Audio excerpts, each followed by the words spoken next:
We got a few more people joining us. Pastor Steve, I'll just introduce a few people that I know are already in here. Pastor Randy Gardner, who has retired but is working more now since he's retired, doing a lot with Steve McVeigh and Dirt Roads Network.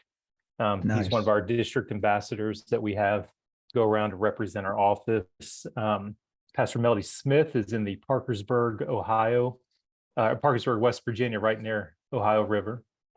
And she's doing a ton over there, also one of our ambassadors.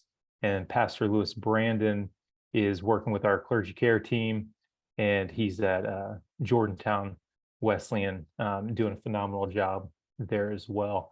But our group will be a mix of our ambassadors, our district representatives who are ordained pastors, our multiplication team, and our clergy care team today. Beautiful. Yeah. Beautiful. What's the best thing I can do to help you guys? In general, with what we're talking about today? Yeah. Or life around. Yeah, I think one of the big things that we wanted to drill down on with you in particular is several of us have been in ministry for many years, in a variety of roles. But one of the things that keeps on coming up is not necessarily the Sunday scaries of, Sunday's coming, but is how best to communicate the message that God's put so clearly on our heart, but how best to do that in a way that is received clearly and received well, not necessarily for applause, but actually there's a reception on the other side that leads to action. And what does the current cultural climate do with that? But even on top of that is just the rhythms of it. For so many years, and honestly, what I was taught at Indiana Wesleyan, maybe not in curriculum, but it really came out that Sunday was the day, and pastoral ministry is just something that happened in between preparing for your message on Sunday. And that wasn't the intent, but over the last 20 years or so, that's really shifted. But Sunday's still important. So one of the things that we wanted to talk about is just what are the rhythms that you have, whether it's planning out for a year, planning out for a quarter, or three to 4 months, or even week to week, and how do those work together? I know we were talking a little bit before about that, but how do those rhythms, that for you, what have you noticed with that, or what have you worked to bring into your practice? So one of the overarching things that I think I should say first that would maybe set up the way that sermons happen, at least in my mind, is that I think they come to preachers either by supply or by demand. When a sermon or a series of sermons comes by supply, that is, in my time with God, I've got this really good idea that I think, wow, man, I need to unpack this. I need to figure this out. As a rule of thumb, I try not to preach on things I know about. I try to preach on things I want to know about. And then I use the sermon prep time for the pursuit of God and the things that I want to know, but I don't know yet. So when a sermon comes by supply, it's because I'm in a conversation with God about things I don't know about, and yet I'm curious. One of the most important gifts for a preacher or any disciple, I think, is the gift of wonder, the capacity to look at a text or to look at the world in which we live and to wonder what is happening there. Why is that passage in the text? Why does Jesus say so many outrageous things? What he says isn't hard, it's impossible. love your enemies and give your coat away to someone who asks for the shirt. Those weren't written for sermons. Those were written for life practice. And so few of us do them that it feels impossible to us. And so when a sermon comes by supply, I'm just like wrestling with the text, and then God he'll just start in that discussion with God. I start jotting sketchy notes. When a sermon comes by demand, it's because it's Tuesday and Sunday is 5 days from now. Or I told somebody I would be in their district or at their church and I would preach on the 24th, and I don't know what I'm going to say, So at that point, the deadline demands that I come up with a word from the Lord in order to meet the pressure of the deadline. They come in both ways. The mistake that a minister cannot make, and too often does, is they spend the rest of their careers chasing the demand, and they never structure their lives or their week to pursue the supply. That's good. Soon as Sunday's over, we let go and we go, man, okay, now tomorrow I got a meeting with the board. I got to meet with the exec team early in the morning. I got 4 or 5 people I got to see this week.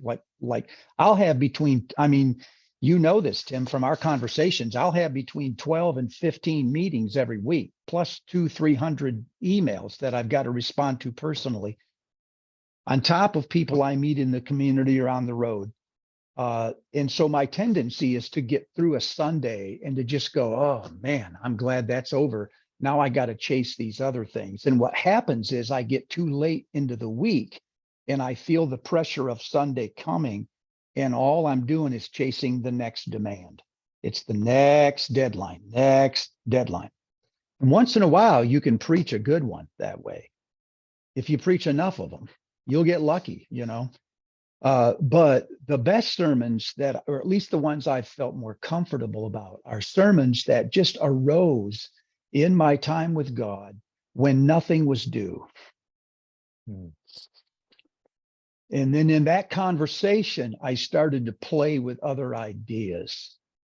So for instance, the sermon Run with the Horses that I did at the gathering started with an argument with God about 4 or 5 things where he was saying to me, Steve, these are things that you consistently say you hate, and yet every one of them are good for you. So I listed 6 of them, right? And I didn't even unpack them. I just listed them and I thought, man, you're right about that. These are my best years, and I'm complaining about the pressure and about the tension and those kind of things. And I put it aside. And then about a month later, I had another argument with God where he basically said, you're pushing for justice. Your call for rightness and for justice is keeping you from seeing what's really happening.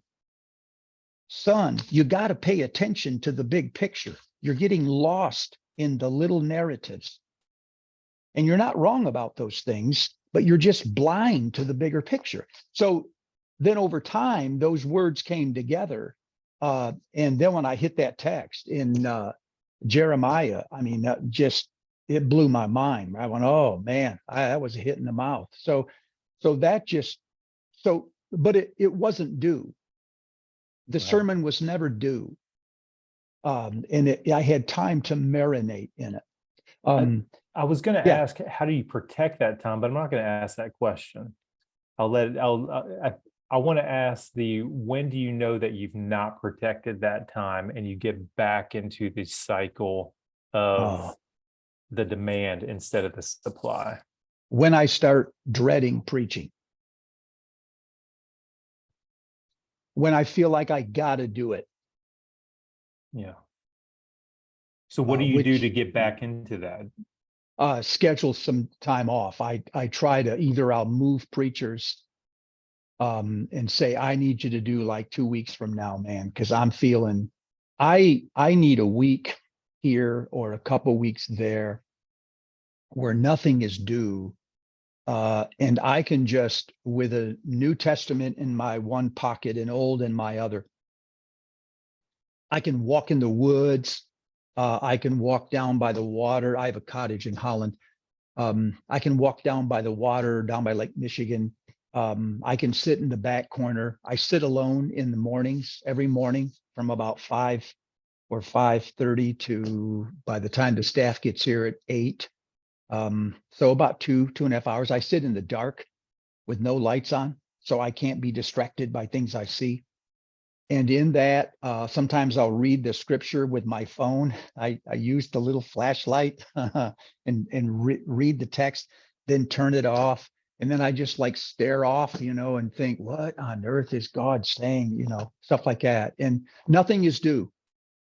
Yeah. And it's in those moments that God says what he wants to say to me. And then when he does that, I have to get permission from him for how much of that I can share in public. What God says to a preacher in private is like what two lovers do in a bedroom in private. It's nobody's business. You don't talk about that. It's part of the relationship, but you don't talk about it. So to go out and just tell everybody everything God says is a form of spiritual exhibitionism. It's easier to just say, God, how much of this can I share? And how much of it are you asking me to just wear myself or wrestle with? Am I answering the question? I can tell when I dread Sundays. Yeah, in more ways than one. Let me move on to some of the other questions that people had put out there. And again, if you have any questions, team, go ahead and submit those. But kind of along that, you talk about supply and demand.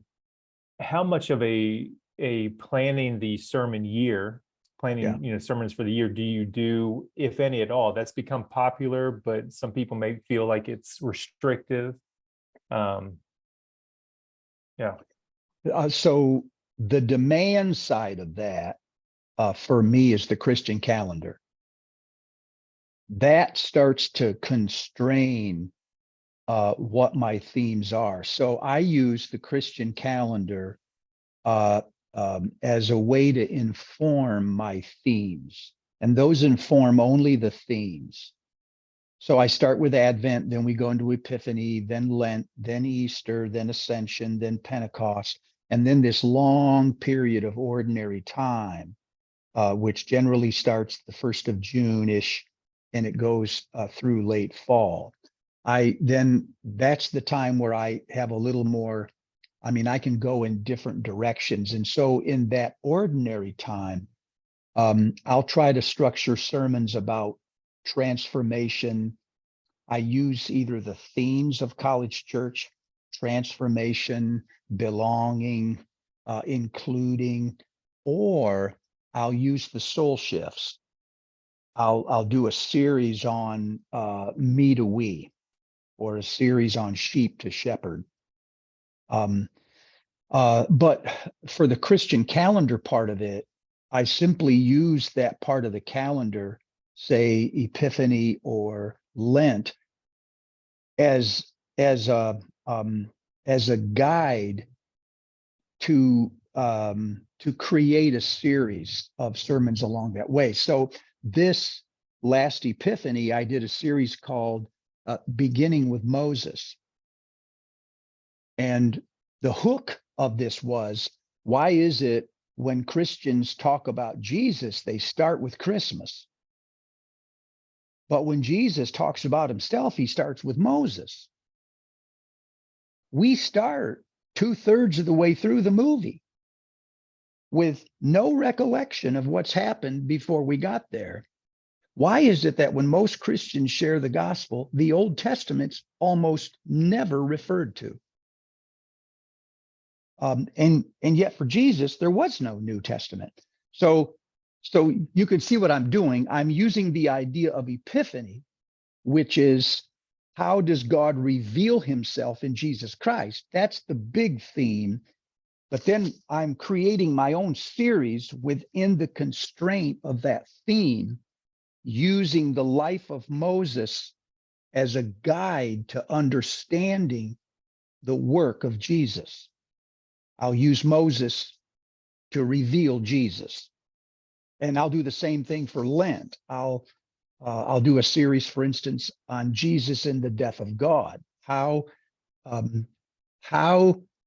do our conceptions of God have to die? This is Lent. So you think about a decreasing, a decline, a descent.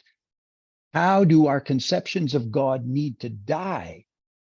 And they die in the image or the revelation of Jesus Christ. And then that goes right into Easter, where the sermon is on the death of death in the life of Jesus Christ. In the resurrection on Easter that year, I presented Jesus as someone who went in to the land of death, and he detonated life in the land of death and transformed it so that to Christians there is no death. There is only sleep. So you're changing death in the resurrection of Jesus Christ, i.e. Athanasius, the early church father. So does that make sense? It does. Alongside that, I'll ask a kind of a two-part clarifying question. When you have the church calendars, kind of some bumpers and some borders and some guidelines on days, are there certain themes you like to come back to time and time again? I mean, you mentioned the soul shifts and the me to we and the sheep to shepherd. So that's discipleship, that's transformation from inside the church. But also, do you lend to, we're just going to walk through the book of James, we're going to do some expository preaching once a year, or you lean more towards that versus the thematic? What's your approach on that? And does your staff have a preference on their desire for an approach? Yeah. I tend to preach in themes. And then sometimes I'll preach through a book. So like just before COVID shut everything down, I was working on a series of questions, the questions of Jesus. And I was trying to talk about the power of God to ask questions, and just, my goodness, how searching they are. Then COVID happened, and I decided to adjust, and I went into the book of First Peter, because First Peter was written to the church in that was scattered. And I thought, well, this is kind of what's happened in the lockdown, is the temple has been destroyed. It's forced the gathering to go into the scattering or the sending. Now we're having to reach people in their own households, and we're having to present the gospel there where it's lived out. So I thought, well, there's no book like First Peter to do that. So then I preached a series of messages through First Peter to the scattered church on how to stay faithful even when you couldn't gather. So it's both. Yeah. Do you find that there's a better time to drill down into some of those themes throughout the year? I mean, when we look at ebbs and flows of the church and the calendar, and the college church might have a little bit more of a context, being literally within a college town. Do you find it's better to hit discipleship versus evangelism at different times throughout the year and things like that? Yeah, I think the ebbs and flows here are probably similar to what they are there. People in the summer tend to go all over the place. So so any series in the summer has to be one that works more like a daisy, where the center of the daisy is the big idea. But then each sermon sort of is like a petal that comes Right. off of that big idea. But if you miss one of the petals, it's okay, because you can still get the flow of it just by coming that Sunday, but the next two you're going to be off. Summer tends to work that way. It tends to work more like hit and miss. Staff preach more often there. That's where I try to find new preachers, try to develop their voice, work with them in the back. And then in the fall, people tend to be a little bit more, okay, you know, we're ready to get back, and it's full court press now, you know, Yeah. and so that's when I tend to try to ask people to do the heavy lifting. And then by the time the fall is over, you're into Advent and then Epiphany and Lent and things. So that starts to inform what the series are going to be about anyway. Before we got everybody else in the Zoom, you and I were talking about young preacher asking you some questions and going over some stuff earlier today. And I said that had to be like somebody asking Michael Jordan, how do you shoot a free throw? Because it's a mix between, it's very intuitive and it's been done on repeat so many times, but there's also so many intricacies that happen in that. And you actually gave a beautiful illustration about playing music. Could you go back into that of just the practice and the preparation to the point where you're just who God's created you to be? Yeah, this isn't my insight. James Earl Massey was a powerful Black preacher from Anderson University, not far from where I live. I heard him give the illustration once. He's a powerful musician as well. I didn't know this, but he's an accomplished pianist. And he said when he was a child, his mother made him stay inside and practice the piano while his friends were out in the yard playing. And he kept wanting to say, come on, man, I want to go play, man. I'm a kid, you know. And she wouldn't do it. She forced him to go through the mechanics of learning how to play the piano the right way. But then at the end of that sermon, he turned it and he said, to this day, I can sit down at a piano and I can create music any way I want to, almost on the fly, because I am that accomplished in that instrument. His point was, and others have said the same thing, there is freedom on the other side of discipline and constraint. The reason we discipline ourselves is so that we are free to do what we want after we know how to do it. Learning a language is a pain in the neck. But once you've learned it, then you can step into that culture and you can express yourself in a language that is particular to that culture. So all of a sudden, when you're doing that, you're like, man, am I glad I went through that pain in the neck part, because now I can do something, you know. Preaching's that way. We have to learn the rudiments of it. The regiment, the discipline. It's the early mornings, the late weekends, the self-analysis, letting other people speak into our life. I still get an email from Keith Drury every single week. Got two again this week. After I preach, he'll write and say, this is what I heard you say. Is that what you meant to say? Well, you could have, you know, I get critiqued.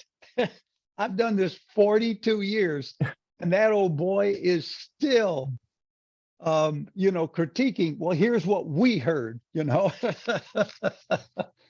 So Well, exposing yourself or letting yourself, you know, take those hits.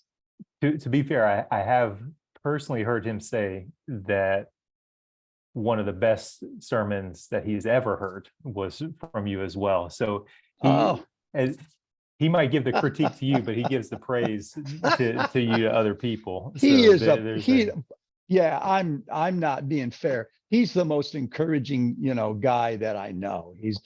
But he's not afraid to say, No, yeah, I don't know no. what you were thinking last week. Yeah. So, No, that's so good. Well, in light of the discipline, and I know you're have gone through the original discipline of this, um, and there's a saying, you got to get your 100 bad sermons out of the way first. You got to preach your 100 bad sermons, and then you'll start preaching good ones. And I think part of that is not just preaching bad sermons to preach bad sermons, but it's learning your own rhythms, learning your own discipline, and all those things. We just happen to distill it into that really bad phrase. So again, two-parter. What was discipline like earlier on in again, preaching wise? What was discipline like with that, and what did that look like? And what does it look like these days? Like I joked with you at the gathering. I said, "Do you do stretches before you you preach because, or you just actually, I naturally do. limber?" Yeah. It's Yeah. and you said, "Yeah, yeah." There Yeah. is that aspect to it, but yeah. So, what did discipline look like earlier on, and what does discipline and preparation look like today? Preaching is getting harder for me, not easier. And it's because even though I'm getting more used to it. Um, my standards are going higher. And so it's taken more energy and more focus to hit those standards, well, not because I want to be the greatest, but because if what I'm saying is that great, uh, Ronald Reagan once said, I'm not a great communicator, but I communicate great things. And so I would say, one thing to young preachers is quit trying to be a great communicator. Okay. You're not. Let's just settle that now because nobody knows what that is. Just say you want to communicate great things, and God will probably make you a good communicator. Because at the end of the day, it's about substance. So my preparation started early on by just I would wrestle with the text. I would come up with an idea, and then I would write that out and things. But over the years, it's evolved now. So it goes from there's that original spark of an idea, like, oh man, whoa, wait, I think I got something here. The last day is actually the first day. They're the same day, and that kind of thing. But I don't know what that means. And so I'll start chasing it. And then I put the text in front of me and I tear the text apart, shred it. I if I knew how to do this, I'd show you what last Sundays. If I hold this up, could you see it? If I It might be hold up, backwards, but we can piece it I'll show you together. what the page looks like. I apologize, I'm old school and I don't do this stuff normally, but this is what last Sunday's text looks like there. So it's got the text in the middle of the page, and then all of the chicken scratch in really tiny print. It's what Dave Dury called homicidal font, because he said only people who commit homicides write that small. So all I do is put the text in the middle of the page. I tear the text apart. And then while I'm doing this, I am having a conversation with God out of the other side of my mind to say, but what is the Spirit saying? Hmm. The Spirit isn't going to say anything to me outside of the text. So I'm not going to wait for a sermon idea and then find the text. I'm going to let the text guide the conversation that the Spirit wants to have with me while I'm working on the text. And this can take hours, but when it goes well, and it doesn't always, you say your first 100 bad sermons, I preached a bad one 2 weeks ago, so I must not be good. On a good week, two things happen. One is I become so familiar with the text that I could say it in the dark with no notes in front of me. I know every verse and comma in it. And the other thing that happens is I hear a voice. And that voice is direct and it is unambiguous and it's personalized and says, Steve, here's something you forgot about my nature and my glory. You forgot this. And it's in that moment where the text and the spirit start to have a conversation with the preacher that you find your own heart just moved.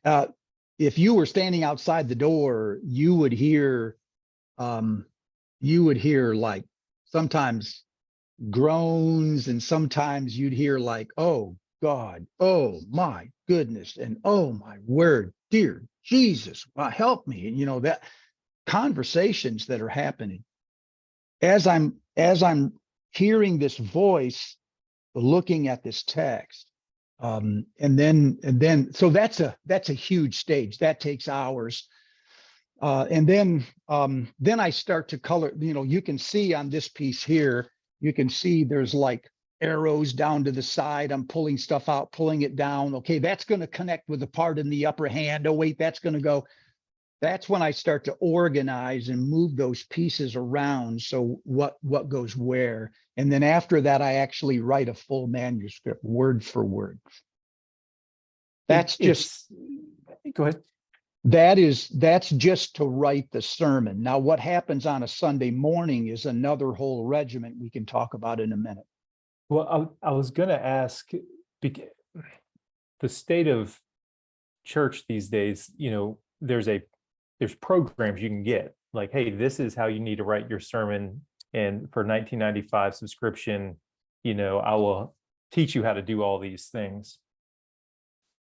It seems like you have a program and a style that you have become familiar with, where you go and do that. But at the same time, what I'm hearing is you're not memorizing scripture to sound good on Sunday morning, so you don't have to use your notes. There's an intimacy with the text and with God that supersedes your system.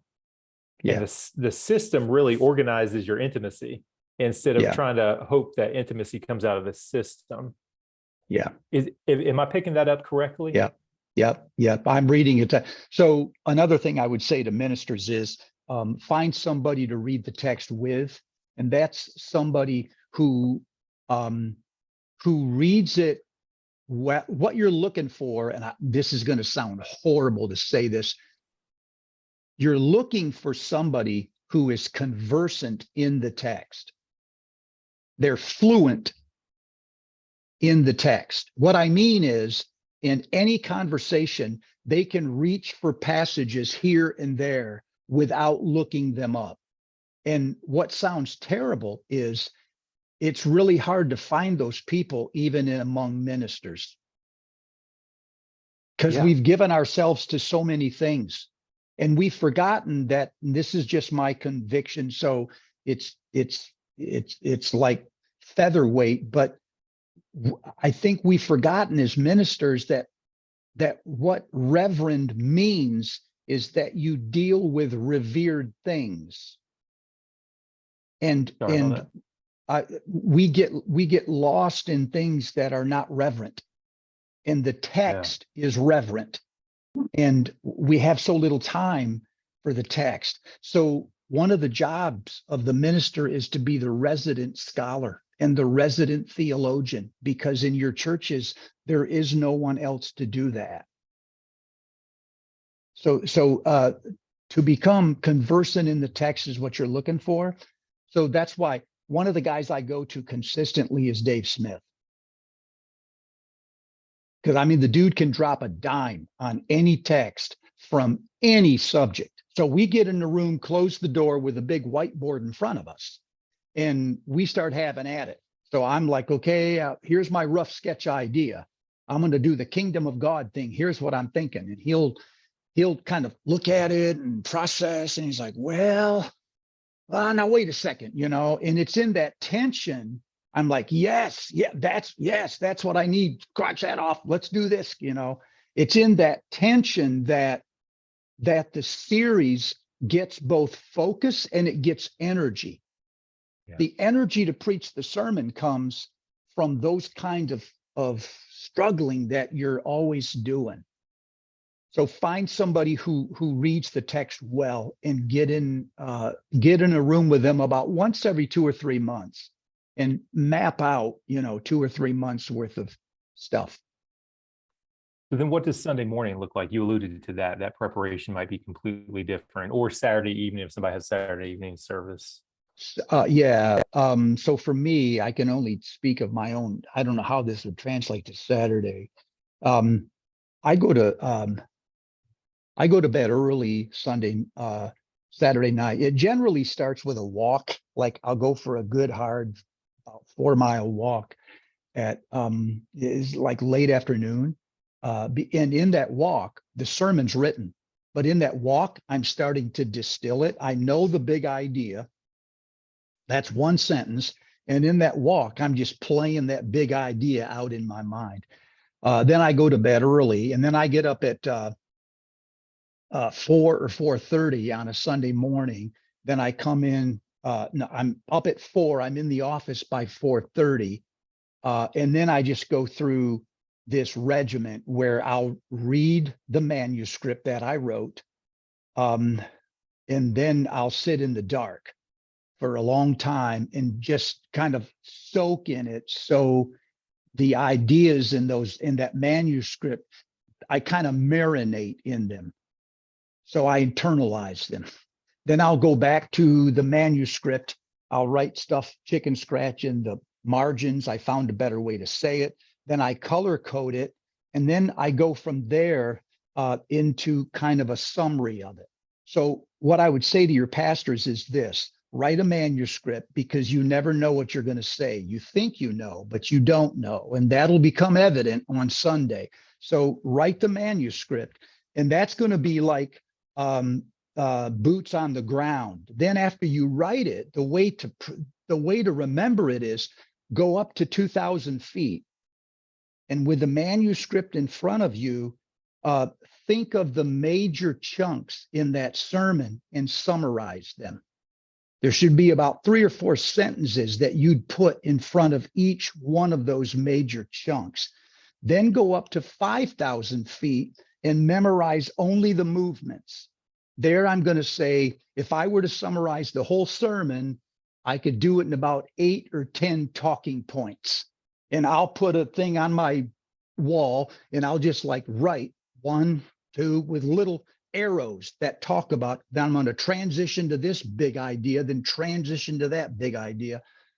So when it comes time to memorize the sermon, that's what I'm memorizing. If you try to memorize the manuscript, then you're going to get halfway into it. You're going to forget a line. And when you forget a line, you're going to panic. And you're going to feel like, oh no, I just stepped out of the script. What do I do now? It's easier to just say, you preach a sermon like you tell a joke. Nobody memorizes the joke line for line. You memorize the flow of the narrative, and you know how it ends. Good. So you know how you're going to start, and you know how you're going to end. Now all you got to do in between is just summarize the big movements throughout that sermon. And because you have a manuscript in front of you that you never look at, you went through the habit of finding the right word.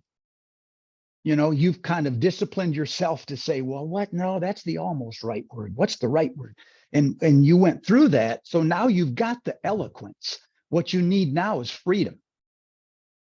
The problem is so many people who pay attention to a manuscript get up and read the blasted thing.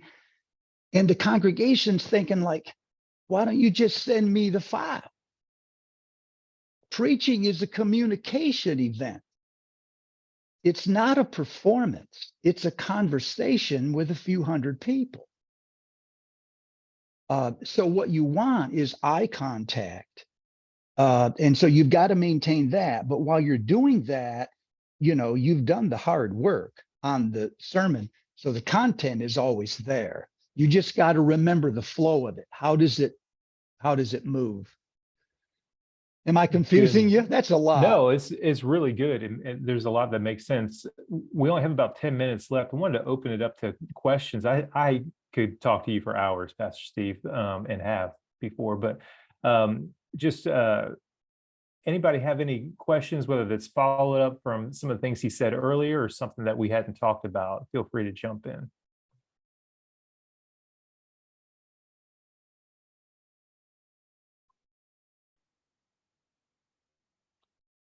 Here's the quiet part, right? This isn't the You time. just got to wait them out. Two Yeah, things from the from the other side, older side of the track. Two things. One, I really liked what he said about freedom on the other side of discipline. Man, you can enjoy it a lot when you've worked at it and you get to the other side. So I really appreciated that. And for some of us sitting in this room, Steve, we like the early morning, and some of the things that you did, I could never reach that plateau or standard where you are. But my 4 o'clock in the morning at the office, I mean, for years. Didn't make any difference what the weather was. I was there. And I'm glad to know that I did a few of those things right, because some of those habits that you have are. So enough said. Thanks very much. That's awesome. Yeah. Hey, brother, the nice thing is at 4 a.m, almost nobody else up. So you're not really sharing God's attention with too many people, are you? That is exactly right. Thanks, Pastor Randy. Anybody else?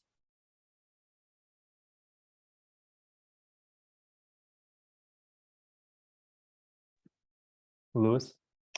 You said something to the degree of the energy to preach comes from the struggle. Can you talk about how, like, you deal with the tension of the struggle and make that productive, harness it so that it's something productive? Oh man, the struggles, brother, the struggles, the parts you hate. And yet it is the thing that produces the pearl, right? At the end of the day, you're just like, why did this take so long? Why couldn't have I just started here? I don't, there's a couple things I think that help in the struggle.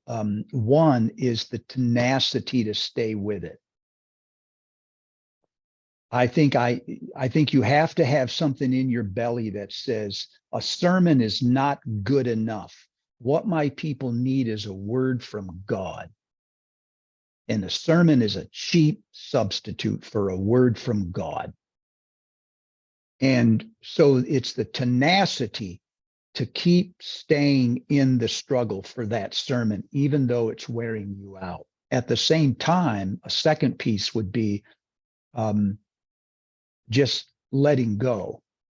When you hit a wall and you can't figure it out, you got to let go. I'm still learning this.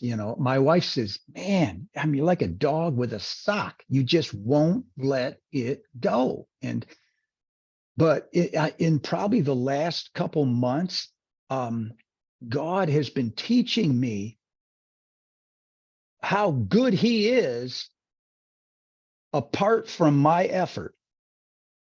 And so I'm starting to learn now to just, when I can't get it, to just get up and walk away and go ride a bike, go run a few miles, go do some mindless activity. And know that when I get up the next morning, early in the morning, those are the best hours for me. God will meet me there, which is the third thing. I would say, learn the biorhythms. Everybody has a period in the day. It could be early morning, late at night, when you can do 80% of your work in about 10% of the time. Your mind is working at warp speed. You're the most creative, you're prolific. And for me, that's early morning. And so I know if I reserve those parts of my day for time with God, then everybody else can have what's left over. It's in those times that God will meet me with creativity. So last Sunday, on Ascension Sunday, I was doing exactly what you just said, man. I had this idea, I'm like, okay, I just started to type the introduction. And then I got a call that Kerry Kind had went into cardiac arrest and he's in the ER. And I'm like, oh my goodness. So I stop and I leave. I come back from that 3 hours watching them try to revive a brother, and they could not. And now you come back from that and you're jarred internally. And I sit down to like work on this message, and it's Saturday and I'm like, I'm already late, and I just couldn't do it. And I just got up and walked away. I thought, well, I'm dead tomorrow, man. But I went to bed and I just prayed and said, Lord, you can do all things, and I don't need a little miracle. I need you to part the Red Sea, man. And so I got up at 2:30 in the morning. So that's that stay in the struggle part, right? It's not wait and see what happens. It's like, God, if you'll give me your best, I'll give you my best. I get up at 2:30 in the morning. I drive to the church and I sit down and I write from scratch, from beginning to end, the Sermon on Ascension, on how important it is. Jesus is King, right? And when it was over, I preached the second hour. I came in here. People were responding like, "Oh, Christ is King," And I came back to the office thinking, "Oh, we survived." But then I closed the door and I get on my knees with God, and I just go, "Man, you are better than, oh my goodness, you were awesome out there." And then I said, let's not do that again. Really, can we do that a couple days earlier next time? I want to sleep. So you're hearing all of those components, aren't you? You're hearing the tenacity, you're hearing the trust God, you're hearing the get up early and go at it and leave that. Does that help? Absolutely. Yeah. Thank you. I know Brandon's going to ask a question. I'll just ask a quick follow-up to that. My teenage years were spent going in and out of Carrie and Jules' house. I lived right next door to them. And obviously, it's a huge gut punch all the way around. You have pastor as preacher, you have pastor as executive manager, and then you have pastor as shepherd. You gave a great example and a great cry of like, let's not do that again. How often do you get interrupted? Is it a week-to-week basis of your plan and your schedule? Like, this is what Monday's supposed to look like. This is what Tuesday looks like. Yeah. How often does your schedule get interrupted with Maybe that? 50% of the time. Okay. Not always by outside things, but sometimes by staff, something comes up. But again, back to my brother's point, if you get up early in the morning, you get interrupted less. Good point. Brandon Woodard, you had something you wanted to say? Yeah, and I guess Pastor Steve kind of already talked about it, but I was listening to, I can't think of the guy's name, but he replaced John Mark Comer over at his church. And he was talking with the same version of tenacity, but he said he gets to right about Friday evening.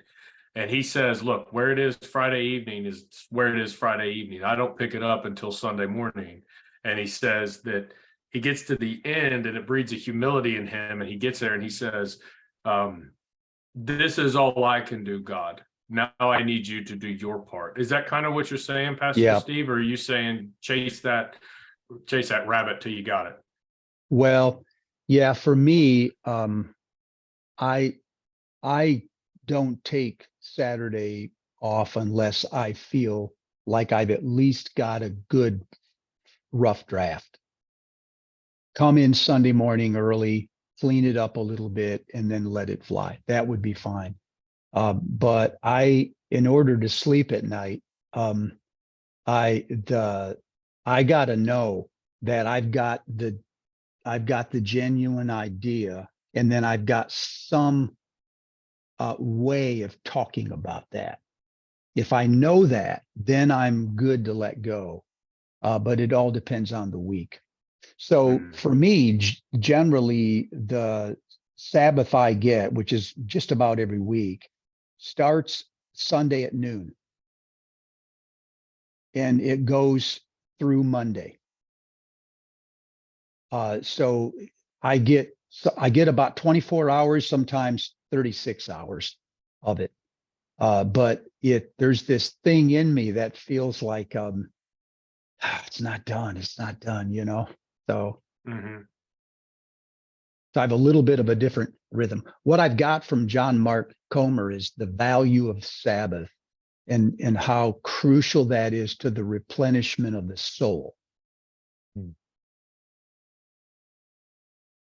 Let me ask one final question, Pastor Steve. So many of us in our denomination and outside of our denomination, I'm sure, have looked up to you again for your intimacy of the word, and then also your communication of the word, that you steward and carried that so well.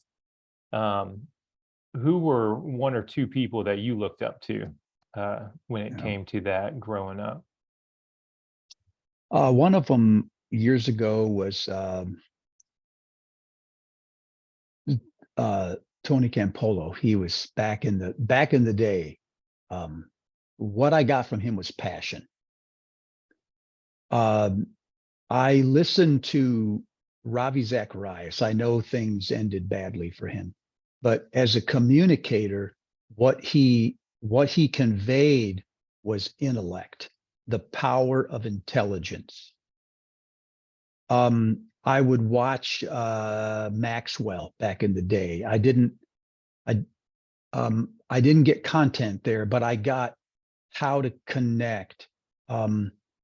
I think what he taught me was, if the audience doesn't like you in the first 10 minutes, 5 minutes, you're done.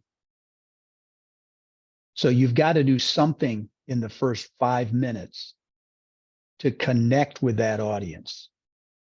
And that was a huge, valuable lesson.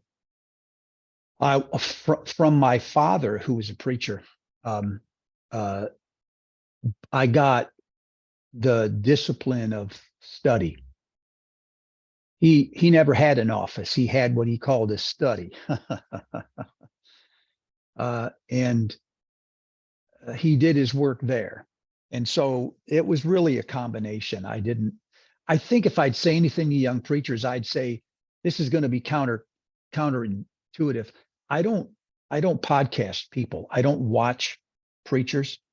And if I was a young preacher, I really wouldn't watch them, because I would try to imitate them. If I did that, I would read them instead of watch them, because what I need is their content. I don't need their mannerisms. I'll learn my own over time, not fast, but I'll learn them. But I do need their content badly. So I would worry about becoming Daniel's image, where the head was like Ravi Zacharias and the heart was like Tony Campolo. You know what I mean? Then I become this Frankenstein. So But that sounds like an amazing avatar of a preacher, if I was putting together a video game or something. Who will it be today? Yeah. Yeah. Pastor Steve, this has been amazing. Could I ask that you pray for our pastors and leaders here in Shenandoah District as we close this out? Oh, I'd love to do that. Yeah.